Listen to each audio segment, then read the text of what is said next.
One of the common attacks that occur in an on-premise Active Directory environment is link local multicast name resolution and NetBIOS name service poisoning. Now that is a mouthful. So, what is it? Well, according to the MITRE ATT&CK framework, both LLMNR and NetBIOS are used to essentially identify hosts within your local network. However, adversaries can use and abuse these protocols by spoofing an authoritative source for name resolution, thus forcing communication with an attacker controlled system. That sounds pretty cool, but huh? Let me try and explain it another way. Imagine that you were instructed to go to an event with about 50 people, and you were given instructions to meet with a person named Steven. So you walk up to the front desk, and I ask, "Hey, I am looking for Steven." Now, the front desk seems confused as they cannot find a person named Steven. So instead, you shout, "Steven, are you here?" And some random person named Bob replies saying, "Yeah, that is me." So now you believe that you're talking to Steven when in fact it is Bob that you're talking to, aka the attacker. Hopefully that makes some kind of sense. In today's video, we'll be going through a lab from cyber defenders called Poisoned Credentials, where we get to see what LLMNR and NetBIOS poisoning looks like at the network layer. We'll also be using our trusty tool, Wireshark. Let's get right into it. To get started with today's lab, you want to head over to cyberdefenders.org and sign up for an account if you haven't done so already. And then from here, you want to click on Labs and search for Poisoned Credentials. Poisoned Credentials. Let's quickly go over the scenario here. It says your organization's security team has detected a surge in suspicious network activity. There are concerns about LLMNR and MBTNS, aka NetBIOS name service, poisoning attacks. These attacks are known for exploiting these protocols to intercept network traffic and potentially compromise user accounts. Our task is to investigate the network logs and examine the captured network traffic. What we can do is spin up a virtual machine. So just select the one that's closest to you and click on Start Lab Machine. Once that is done, we do have an hour time limit. So let's go ahead and click on Open and we can start playing around. I'll go ahead and open up this Start Here directory, click on Tools, and we'll just open up Wireshark. It's also cool that they have Network Miner and Zooey as well. File open, and we want to open up the poisoned credentials.pcap. Immediately, some of the common things I like to do whenever I open up a PCAP is to take a look at the statistics. So located at the top, you want to look at the capture file properties. Taking the first packet and the last packet date, it looks like it's about closer to 7 minutes worth of packets, and there are 269 packets captured. Close this out, go back into statistics. I do like looking at the protocol hierarchy. This will tell me what kind of protocols exist within this particular PCAP. Now, if you recall in this scenario, we are worried about LLMNR, which again is Link Local Multicast Name Resolution, and the NetBIOS. So I'm expecting to see both protocols within this PCAP, which we do see right here. Beautiful. Close this out. Statistics. Lastly, I like to take a look at the conversations. Click into IPv4, and I like to sort it by bytes. So the top bytes are at the top. And the conversations that I currently see here are the endpoints of 192.168.232.162 with .148. So this one right here. That is just something to note. That way, when we take a look at the PCAP, we could start to understand why there were so many packets between these two endpoints. So that is it for the statistics tab. But what I also like to do here, whenever I open up a default Wireshark, I like to open up the edit and click into preferences, go over to columns and click on the plus icon. What I like to do here is make sure that I change the number and select it to the source and destination port. This way I can see the source port at a glance or within this view.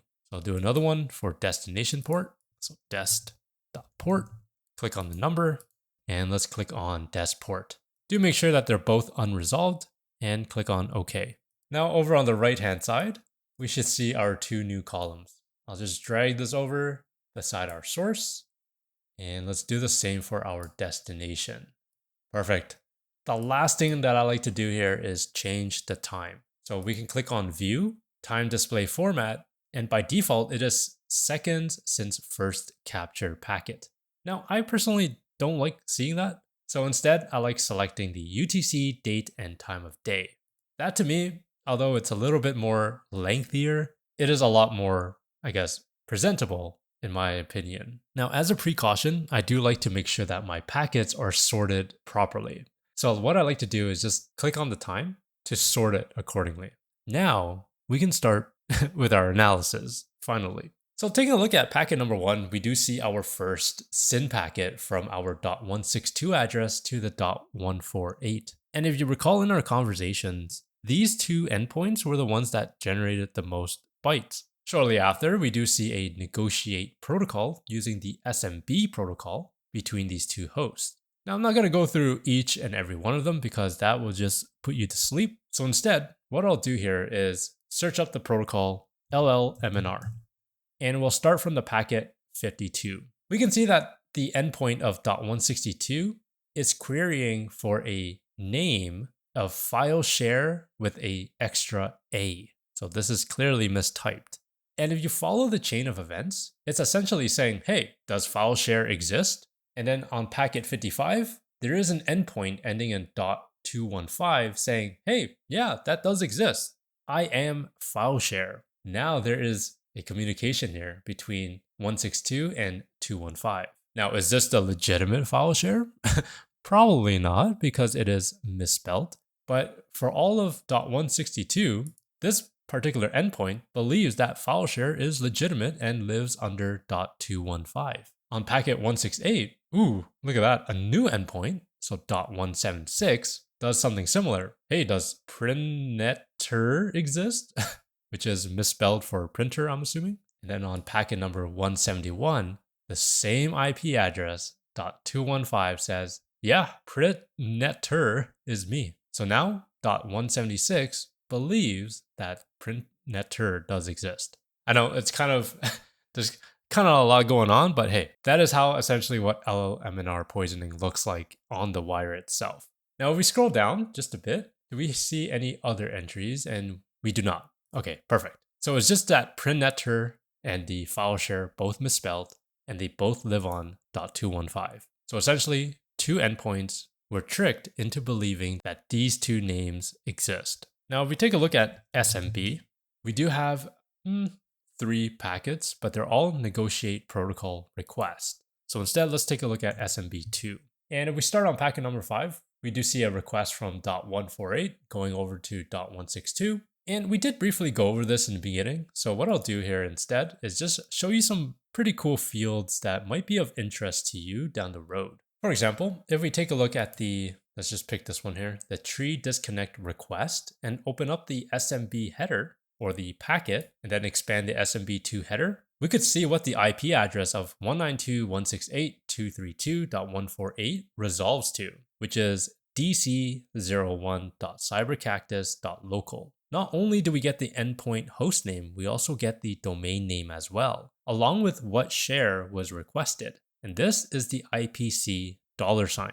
Essentially, this share is used for intercommunications between endpoints or services. Now, if we scroll down some more, we could also see a username.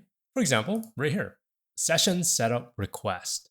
So we could see our .215 address, which again was I'm assuming the attacker, because this particular IP was like, hey, these two fake names exist and they live under 215. Now we can see that 215 is making a request over to .176 on port 445, aka SMB. And if we expand the SMB2 header, expand the security blob, just keep on expanding, you'll eventually expand the NTLM secure service provider, and then you will see the workstation name. So the calling workstation name. In other words, the source workstation name. So that means the .215 IP resolves to the host name of workstation. And look at that, it's on the same domain. Interesting. And if we go into the packet of 242, again, let's go ahead and expand all of that good stuff. We start to get even more information, such as the username. It is using the username of Jane Smith, trying to authenticate towards to .176. What we're seeing here is essentially lateral movement. That's pretty cool, right? Now, if I go ahead and just remove everything else, let's see if there's any other cool stuff in this packet. If I click on the encrypted SMB3, I can see that there is a session ID where the account is Jane Smith and the host is the workstation. And yeah, that's about it. So let's go over to Cyber Defenders and start answering some questions. Question number 1, in the context of the incident described in the scenario, can you identify the specific mistyped query made by the machine with the address of .162? So the first one was file share with an extra A. So I believe that's the one. Just like that. Sweet. Okay, good. Question number 2, we are investigating a network security incident. We need to determine the IP address of the rogue machine. So the one that answered or responded to this file share. What is the IP of it? It is 192.168.232.215. 192.168.232.215. Nice. Question 3, as part of our investigation, identifying all affected machines is essential. What is the IP of the second machine that received the poison request? That was this one, the 176. Because if you recall, the 176 IP was asking, hey, does that printer or misspelled printer exist? And the 215 IP address responded to that request. We suspected that the user account may have been compromised. What is the username of the account? That was Jane Smith. And finally, question 5, we aim to understand the extent of the attacker's activities. What is the host name of the machine that the attacker accessed? Let's go find that. So we'll select a random packet that is towards .176 via SMB port 445. And the one I selected is 242. And let's see here. If we expand the session setup request, it's essentially expanded what I've expanded before, but do we have a workstation or a host name? This has our calling host name, which is again workstation, but that's not the one we want. What if we take a look at the NTLM response? There you go. So we have the attribute of NetBIOS computer name and it's accounting PC. Interesting. So accounting PC is our host name for the endpoint of 192.168.232.176. Let's go ahead and type that in. Accounting PC. Perfect. Just like that, you completed poisoned credentials. I don't know about you, but this was a fun lab to do. We got to dig into the packets and identify how poison activity looks like. So if you are curious to learn more about this attack and what you can do to mitigate this, TCM Security has a pretty sweet resource about it, and I'll leave a link down below for you to read. That is it for the video, and I hope that you found that informative.